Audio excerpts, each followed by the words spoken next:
साथियों, world economy में कहीं पे किसी भी ग्रोथ सेंटर का निर्माण सिर्फ एक फैक्ट्री से नहीं हो सकता।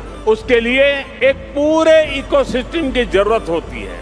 आज आंध्र प्रदेश में हम ग्रोथ का वही इकोसिस्टम तैयार कर रहे हैं। चंद्रबाबू नायडू जी व्यक्तिगत स्तर पर दिन रात मेहनत करते हैं। इसी का परिणाम है आज दुनिया की कई बड़ी बड़ी कंपनियां यहाँ निवेश करने के लिए आना चाहती हैं। మిత్రులారా, ప్రపంచ ఆర్థిక వ్యవస్థలో ఏ గ్రోత్ సెంటర్ అయినా ఒక్క ఫ్యాక్టరీతో నిర్మించబడదు. దానికోసం ఒక పూర్తి ఈకో సిస్టమ్ ని మనం ఏర్పాటు చేయాలి. ఈ రోజు ఆంధ్రప్రదేశ్ లో మనం అలాంటి గ్రోత్ ఈకో సిస్టమ్ ని నిర్మించబోతున్నాం. మన ముఖ్యమంత్రి చంద్రబాబు నాయుడు గారు వ్యక్తిగతంగా రాత్రి పగలు రాష్ట్రం కోసం కష్టపడుతున్నారు.